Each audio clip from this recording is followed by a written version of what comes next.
We're recording. Holy shit, we're holy shit, we're parents. And we're recording. Hey guys, this is your doula Hannah. You're listening to Holy Shit, We're Parents, the podcast where I, as a birthing and early child care professional, talk about making babies, birthing babies, and trying not to lose our minds raising them with my ADHD only child husband who has never cracked a parenting book, Justin. Hello. Why are you trying to hide that you're reading the intro? I just set it down so I didn't have to hold it. You should hold it. Okay. I don't know how the audio is going to be on that because you kept like drifting off to the side. And, like, I coming thought back I was and maintaining. and coming back. Hannah does not have the intro memorized. No. Everyone. I cannot for the Now life you of know. me Now memorize you know it. the dirty truth. I read it every single time. It's been a while. Yeah. And it's been irregular lately. What are you? Somebody's bowels who needs Activia? Not a sponsor, but you could be. So, we'll see how energetic I'm feeling editing this week. Should we roll the intro? Hopefully it went. Thank you, future Justin. Maybe. Or fuck you, future Justin. You lazy piece of shit. So, what do we have today? Well, I was thinking we would talk about the phase of intense defiance in toddlers, since we're like right in the thick of that right now. Big time. But kind of like off track a little bit, but also part of the conversation is big on co-regulation, which I find interesting, but actually did like a deep dive into why it works. Okay. And I thought it would be kind of cool to start off there with human co-regulation, but also like animal co-regulation and how that works with humans too. So why things like therapeutic horseback riding or spending time with horses works, or why or how therapy dogs work. Oh, cool. The Velcro is broken on that mask, just FYI. For anyone who's not watching, Justin just put on my unicorn skull mask. I don't know what you're talking about. No, I didn't. You definitely don't sound any different. I sound exactly the same. I think Hannah's losing it. Yeah. So we're kind of starting at the end and working our way back by talking about co-regulation first. But the sciencey part of my brain just thought this was really cool. Is my heartbeat regulating? No. You seem slightly dysregulated and like you're coping with that, and I'm trying to not also get dysregulated. Deregulated? Dysregulated. That sounds not right. It is. So that's like a big thing that's talked about with babies, toddlers, even other like adults, just humans in general. Emotional regulation can happen via the regulated nervous system of caregivers and supportive relationships. And it's because, as I looked into, human nervous systems are social. Like, science considers them social things, which I never knew. That's interesting. Yeah, I never actually thought about if a nervous system was social or not. Right. Yeah. I was like, oh, what? Okay. But I guess based on how much of it is dependent on its like surroundings and can be affected by the input and influence of others, yeah, it makes sense. Sorry, I'm trying not to burp into the microphone. Oh. For everybody watching, or not watching, Hannah just burped. What? You just said it was you. Oh. But yeah, like you said, like how it's influenced by others and other input. So that is called neuroception, which I had never heard of before.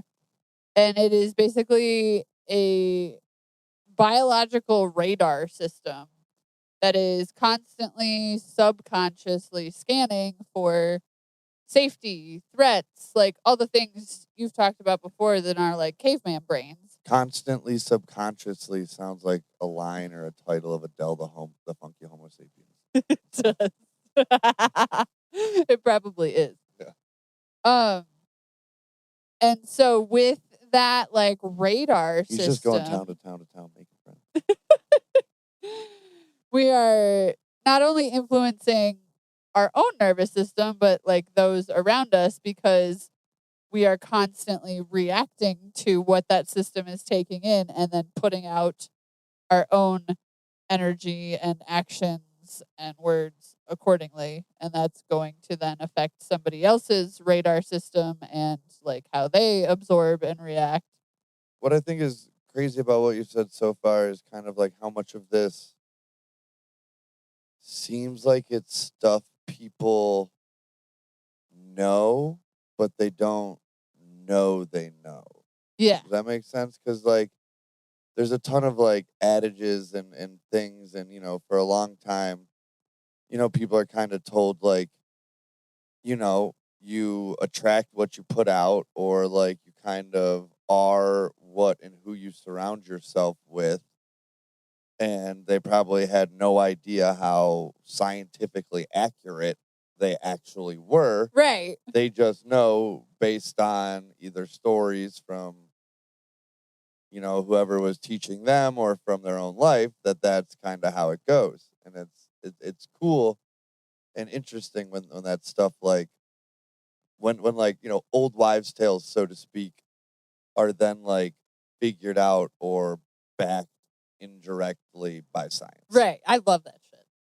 Like anything that kind of comes together and Well, yeah, converges like that. I really enjoy it because I think it's like a nod to the fact that a lot of these ancient holistic approaches aren't hobblegoop like people kind of automatically started to assume when science became like what we know it as. Right. And I think a lot of people aren't thinking, well, how the fuck else would we have like figured out or even wanted to study this stuff if we didn't have those kinds of things as a jumping point? Like, so to me, it makes sense that science would back it up. But as soon as like holistic can be a trigger word for some people because they're like, oh, that's just like nonsense. And it's like, well, no, it's just like looking at the entire picture. I was going to say, like, that's not even all it is it's like all inclusive. Right. So if you referred to something as like an all-inclusive approach, I feel like people would be like, hell yeah. Exactly. Why would I not want every part of me taken into account when we're doing this thing? Yeah.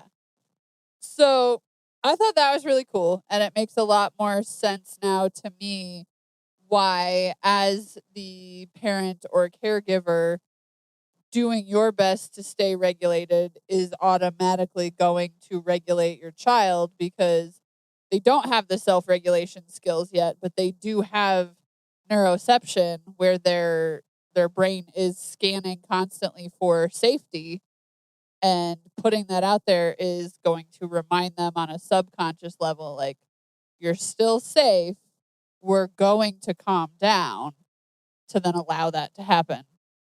Which is kind of super crappy because it's like super easy, I think, for at least modern day humans to like just get stuck down like a hole of inappropriate approaches to that, I guess. You know what I mean? Because like if you were never taught how to regulate, you can't teach your kid how to regulate. They can't teach their kid how to regulate. They can't teach their kid how to, you know what I mean? Oh, yeah. So it's like it cycle. seems very much, easy to be a very negative cycle, and something that stays that way. It maybe goes unseen unless you're like actively trying to like break it well, first you got to become aware of it. Right. Then you have to like want to put in the effort to do something about it. And then you have to actually do something about it. Exactly. Like, And yeah, like co-regulation is so extremely hard because tantrums and big emotions and defiance can trigger unresolved emotional regulation issues in yourself because of how adults reacted to your emotions or emotional needs as a child. And if you're not like actively addressing and putting in work on those things through any form of therapy, it doesn't have to be a specific one. I'm big on like finding what fits best with your own brain and trying a whole bunch of them.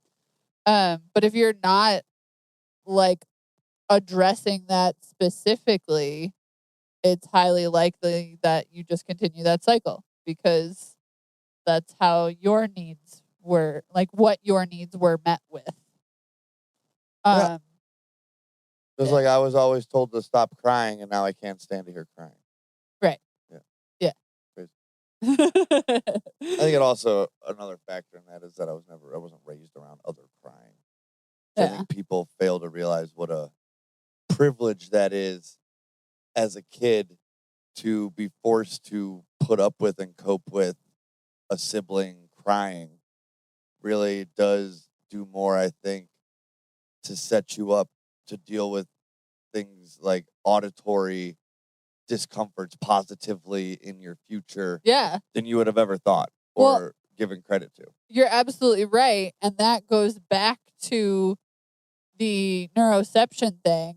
When you're exposed to that with siblings or whoever as a kid, but understand that you're still safe in that situation, your nervous system becomes adapted to like this can be happening without stressing me out because it has nothing to do with me. Mine didn't learn that. Exactly. It can't happen without being stressed out. Yeah. The only thing my nervous system can do now is like try to cope and then remove itself from the situation. Yeah.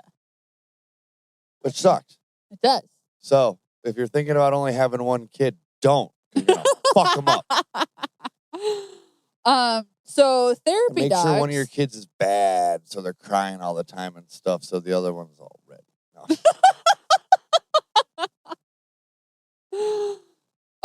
Dogs in general have a similar nervous system to humans, so they have that social nervous system. Oh yeah. So which is obvious, I think, more Right. so.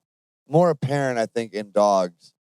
And oddly, in little dogs. yeah, Which it's almost like they just are like absorb it the same amount as everybody else, but they just don't have as much to do with it. just shake. So it's like they just, if it's an anxious situation, yeah. Right. Or if they're excited, yeah. Yeah, Or if exactly. they're happy, yeah.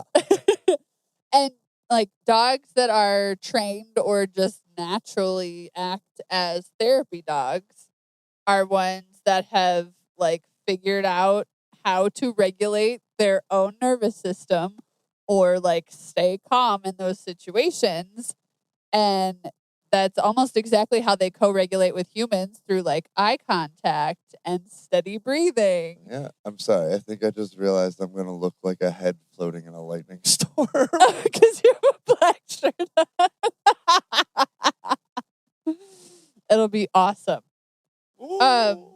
Plus, with therapy dogs, you get the bonus release of oxytocin through touch, like petting or pressure of a paw or a head resting on you. So there's like And that that is, hormonal like, level too. a real thing. It I mean, that's absolutely one of those is. things that I've always just like loved. I miss, don't get me wrong, I absolutely love our dogs that we have, but I miss having a big dog. dogs. Yeah. And that's why I'm really glad that my therapist started bringing her dog and that my parents still obviously have a big dog. Why I always love going to see Ziggy Yeah. because I just love that feeling of just a head just plopping Yeah. right there on your thigh and just feeling the weight of a big dog's like jowls. Yeah. Or when they just like resting on lean ya. against you. I love Yeah. that too. Like a big dog that's just like, hey, Hey. and just like Like- barrels into you. I'm also right here. Yeah.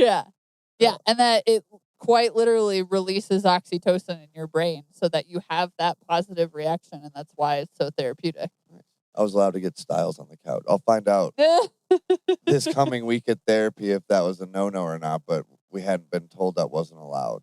Oh, that's good. So, but I mean, it's kind of hard to not leave evidence of a golden retriever on being furniture, on a yeah. couch. So we'll find out Absolutely.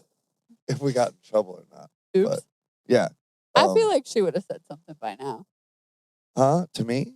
Well, like via text. I don't think so. I think No? just next time she Oh. would be like, I don't think we can go on the couch anymore.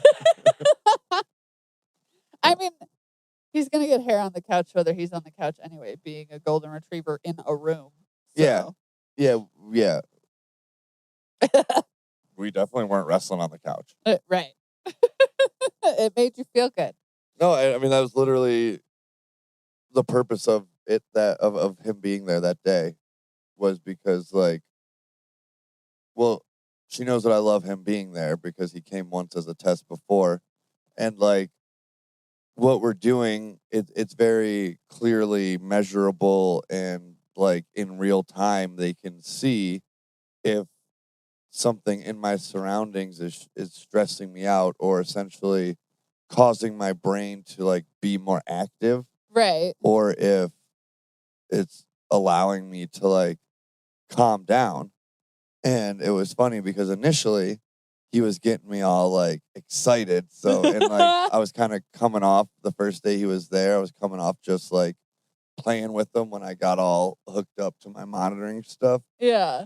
So I was all, like, revved up and excited. But then as he was just, like, laying there next to me and I could have my hand down on him, Yeah. like, the readings and my numbers just, like, plummeted, I guess, which was, like, crazy. That's wild. Yeah.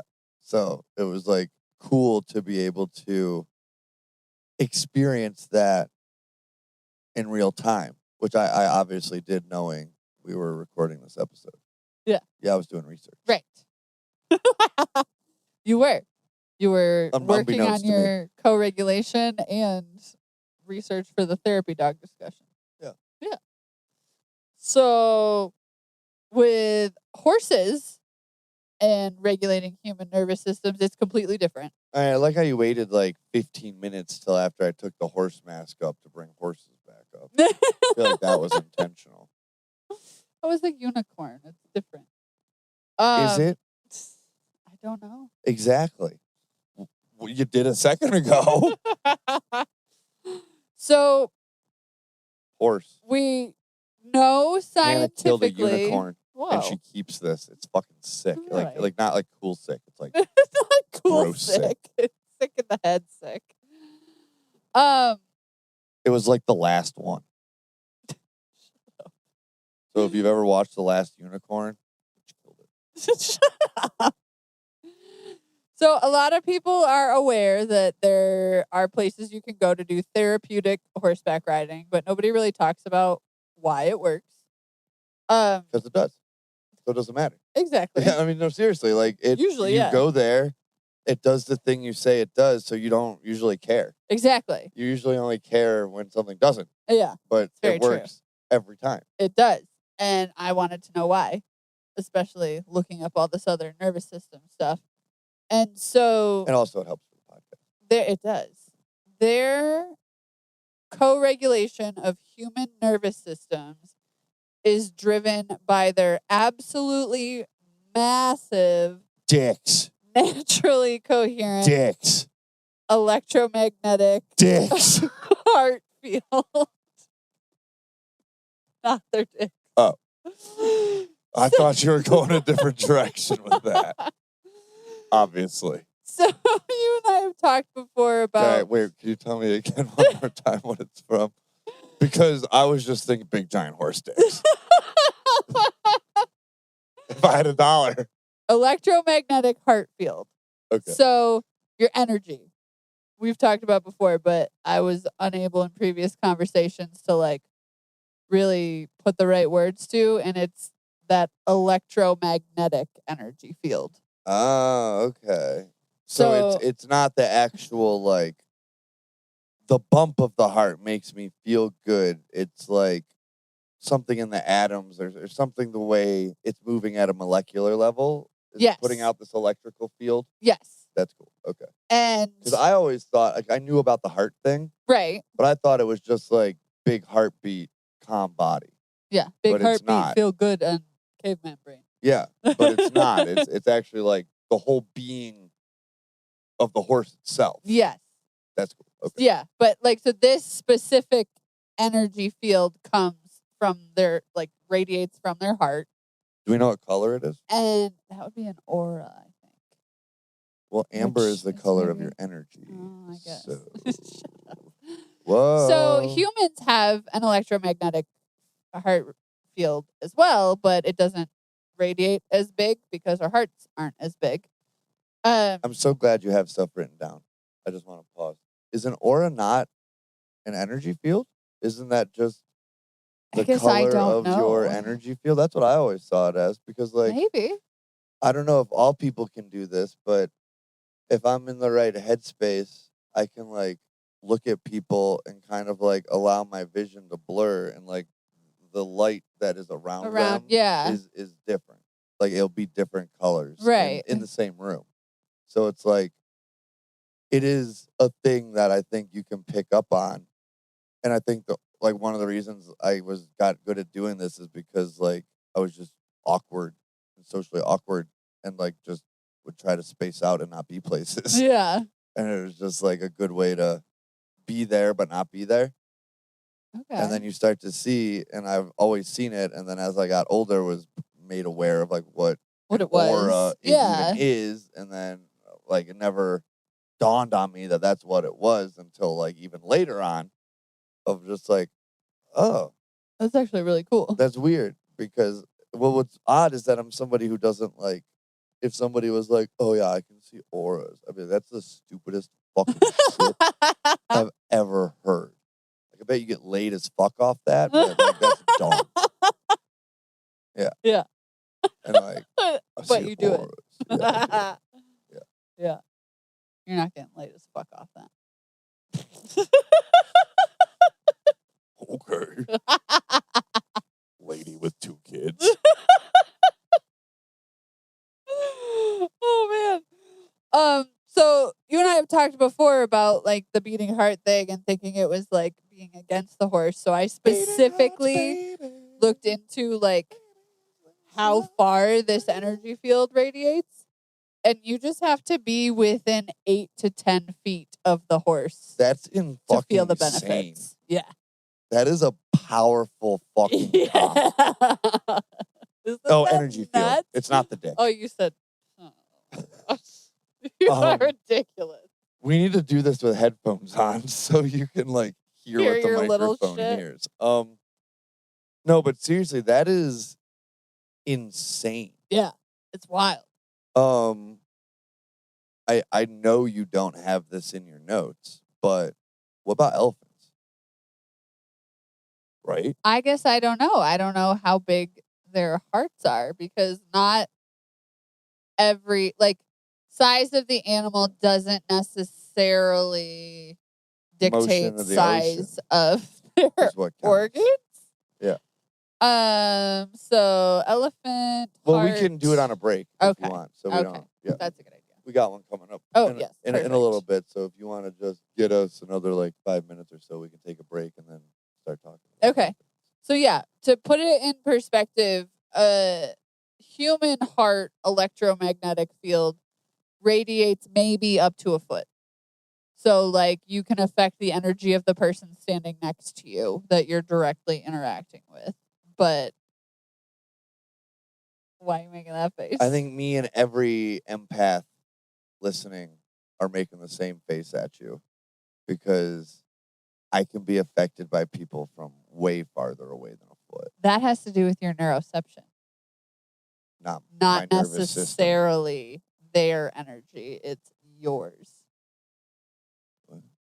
Like, Don't put this shit on me, Ricky it's Bobby. how well your nervous system picks up on and receives energy, not how strong necessarily their energy is radiating. I mean, well, yeah, but even the most powerful magnet has to be trying to pick up, like, a metal that is, I couldn't remember And- if what's first or not first. I couldn't remember which one was which. I'm also talking about like the ability to regulate or dysregulate an entire nervous system, not just the energy a single emotion can put out there and affect the world around it. So, like, My nervous system can get dysregulated as fuck from across the room. yeah, Hey, girl. because of how You've been you dysregulating receive me these all emotions. night.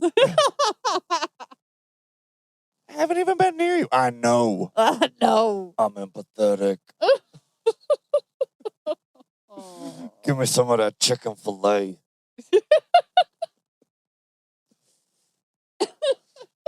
And some waffle fries.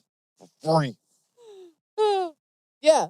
So that's just the science behind co-regulation. Like I said, we're starting kind of at the end, and now we're gonna Unforgivable. do our break and then work into like putting this into practice with a toddler screaming no at you. But I hope millennials listen and not just your dad, because I don't know if he would get the unforgivable reference. Went to chicken fillet. I don't know. Someplace at the mall. The internet used to be so great. it's like, bitch, give me a sandwich with some waffle fries.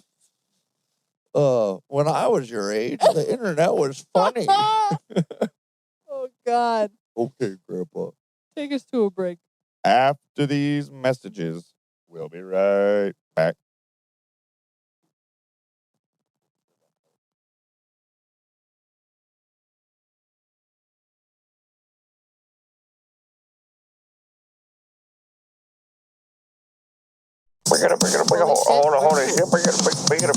Holy shit, we're parents. This episode is brought to you by Booby Superfoods, the real MVPs of postpartum snacks. Whether you're breastfeeding, chasing toddlers, or just need something that doesn't make you feel like garbage, Booby's got you. Get 10% off your order at boobysuperfoods.com/revive and thrive. That's BOOBIE superfoods.com/revive and thrive. Because your boobs and your sanity deserve nice things. And while Hannah looks that up, I'm going to get comfortable. And boy, will that be easy in my comfort sweats. Comfort sweats. They're very comfortable. Yeah. You want to say our promo code? Comfort.com, comfort.com/Hannah, HANNAH 66030. There we go. Holy shit, we're parents. Meow. All right, Bow, bow. bring us back. And we're back. Okay. So I looked up the horse and elephant So, how big is an Differences. elephant's electromagnetic is field. in your Google search? And the answer is there is literally no peer-reviewed data specifically measuring the size or strength of an elephant's cardiac electromagnetic field, EMF. However, back to the horses, I learned an update there. Uh-huh. There is noticeable, measurable differences within, like, standing within 8 to 10 feet of a horse. But some horses' magnetic fields have been measured to extend up to 30 to 60 feet, completely surrounding any beings nearby. Wow. Not wild. Yeah. But I guess those Elephant would be hasn't been like, studied at all.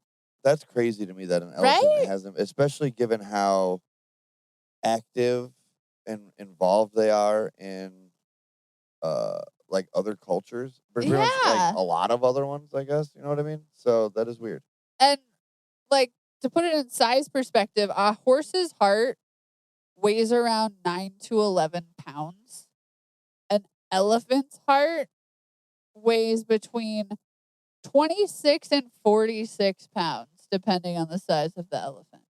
Whoa. So I would imagine it's pumping out gotta more, right? have an effect. Yeah. I mean, have you ever seen a mad elephant trainer? I haven't. I've heard of them back in the day. But they were abusive pieces of shit. Right. Well, and like you were saying, there's such a big part of other cultures. Like, a lot of these cultures that still heavily involve elephants in like non-decorative ways probably haven't been really studied. Yeah. But I would be really curious to know their like cortisol stress levels and stuff. Yeah, like It's got to be way low, right? India. Come on, get on it. Like, Right? I'm not trying to be racist, but like, you guys are really smart. What the fuck? They're super smart. That's why I know. That's what I'm like. I figured there would have been a lot of studies into it because it's like, Right. Indian research studies are how I figured out how to treat my nasal polyps. that's awesome. Yeah. Okay. Back to humans and why this all matters. I thought we were getting back to horses. No, I was done with horses. Fuck horses. Well, no.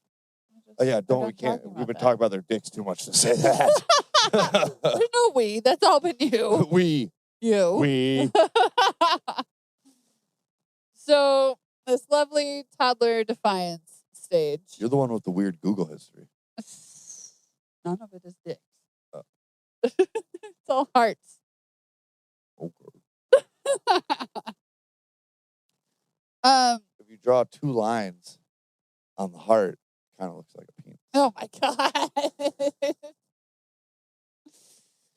So I feel like we've talked, or at least mentioned almost every episode, how toddlers are just, tiny little humans, and it helps to remember that, but it also helps to remember that they are tiny little humans with incomplete impulse control in their brain, underdeveloped or not developed at all yet emotional regulation, rapidly developing autonomy and like figuring out boundaries and how to push them, and brains that literally cannot, like, are incapable of They just literally can't consistently even. doing what adults kind of expect them to do, which is emotionally regulate when half the time adults can't do that either.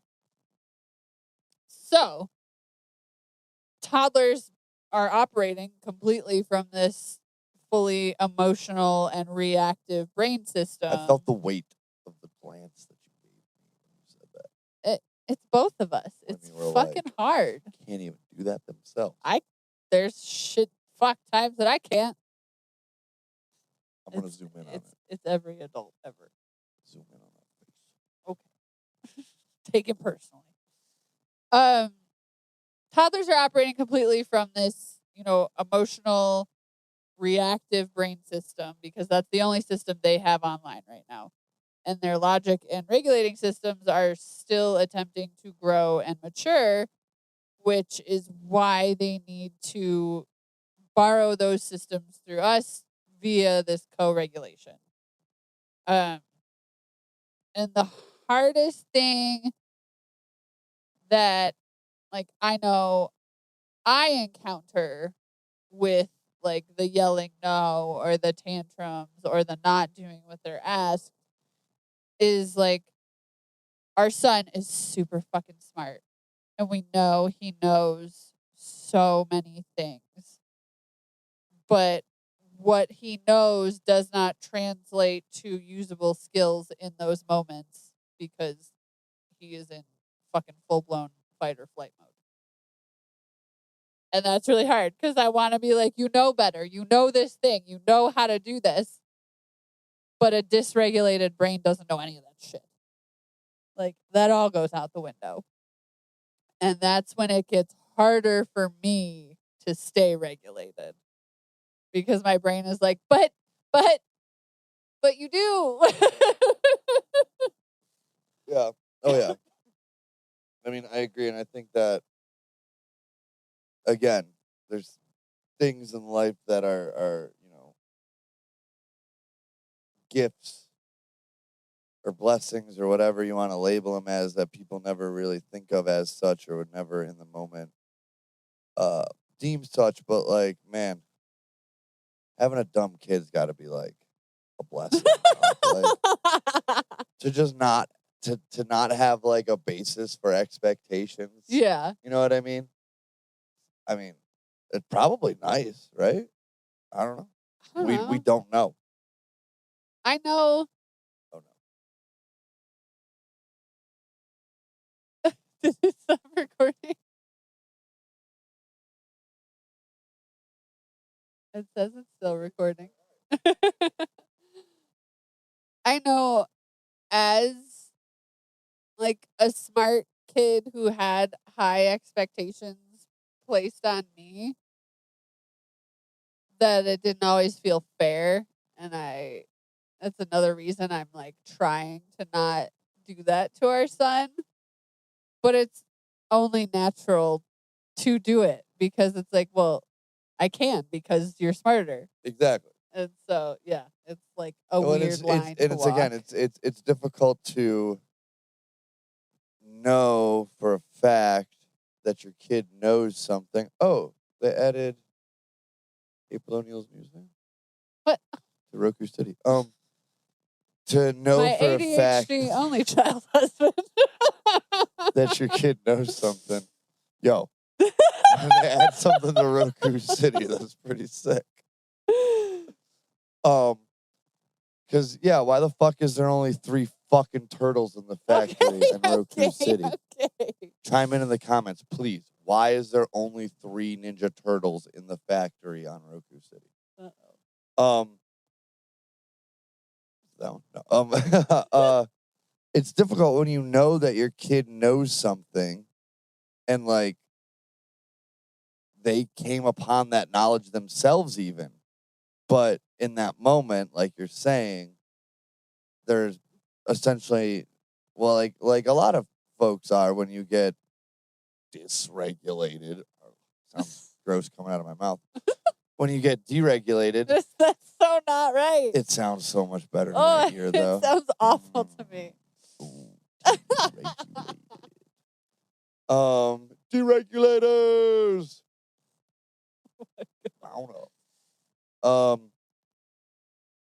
They're essentially When cut you off. are dysregulated, you're somebody else. Yeah. So it is like you kind of gotta remind yourself that your child is Dr. Jekyll and Mr. Hyde. Kinda. Like where they can be the smartest doctor in the world, but when they're dysregulated, they're this unknowing, destructive creature. Yes, exactly. I thought it was a perfect. They were straight lines. Yeah. That was perfect.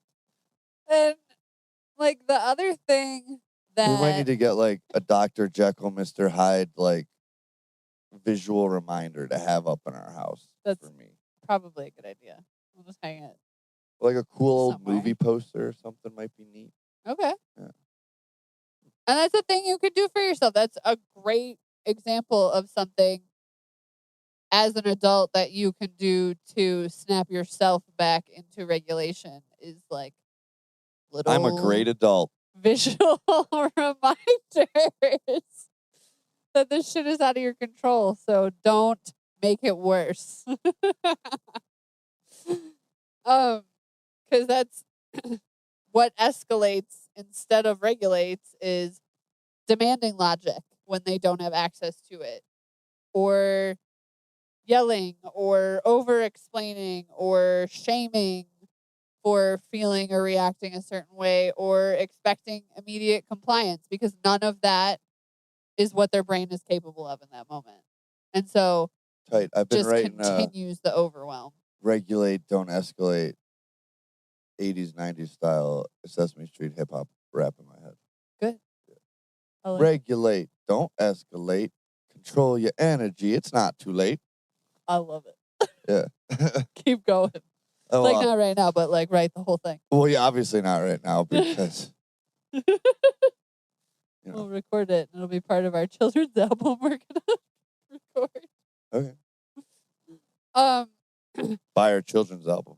That's not created yet. It is a sponsor. It is a sponsor. We're a sponsor. Yeah. We sponsor ourselves. Yeah. Somebody's got it. So the other thing I have a hard time with is the whole constantly saying no. Oh, fuck, yeah. Yeah. So it's Or actually... even like the thing that really gets under my skin for some reason, even though sometimes I find it very funny, is when they want something and they are pissed off in saying no to you. And then you're like, okay, I won't give you this thing. And then they get pissed off and are saying no to you. So you're like, what? Yeah. Okay, I'll do what you want. No, don't do that. Okay, I won't do Okay, that. well- No, do it. Okay. Like, no. So it's actually a developmental milestone and a skill you want your child to have to be able to say A no developmental milestone for who? For me or them? for them. Oh, okay. Like the standing on that no. I want it to Whether be one they- for me too. Yeah. I want one. But like it's autonomy practice. It's frustration tolerance development. It's self-awareness, identity formation, boundary experimentation. And like it really sucks being like the experimentation ground for them to be able to definitively say no to others when they're older. Right? Because like that's why we gave you a sibling, bro. Like say no to that motherfucker. Right. So it's like we're trying to figure out or need to try to figure out this balance of like, okay, cool. You're allowed to say no. This is still going to happen, but you're totally allowed to say no about it, buddy. You say what you got to say. He hates it when I say that. I know. He's like, Daddy, Hand stop. in the face. Stop talking. Stop talking about that, Daddy. You're no talking about that. That's his favorite line. Stop talking about that. Yeah. Okay. Or when he's getting gonna upset with happen. you and I start to say something and he's like, Mommy, I am talking to Daddy about this. Don't you dare come in here making Yeah. sense. How fucking dare you? Yeah. I wish, I would love, like, I do want to make that video of him with the apples. Oh my God. I just wish there was a way for us to like put our tone and like ability to communicate into a child for at least a little bit. Yeah. Or at least maybe even for their internal dialogue. Yeah. Just like how you were bringing up when he's like showing us something and thinks he's tricking us and in his own head is like, you dumb motherfucker. Stupid son of a fucking bitch. I just showed you this and you fell for it you're again. dumb. You are so stupid. I just showed you this bag of apples and you fell for it again. You dumb son of a bitch.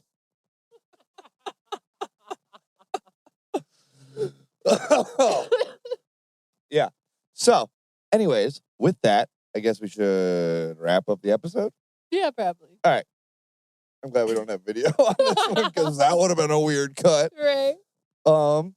So for everybody who's still listening and you like what you've heard and you haven't already, please be sure to, don't know why I'm motioning at the camera, be sure to like and subscribe wherever you get your podcasts. Leave a 5-star review if you enjoy what you've heard. Find us on social media at Holy Shit, We're Parents. I am at Daddy Muscles. You can find Hannah. At your doula Hannah. And until next time, regulators. Yo, you think we could get away with slipping that song in? No. Maybe like 3 seconds or whatever the cutoff is. Yeah. Okay. Maybe we could just sing it. Go ahead. No, I can't. No, Nate Dogg and Warren G. I can't do that. Yeah. What is it?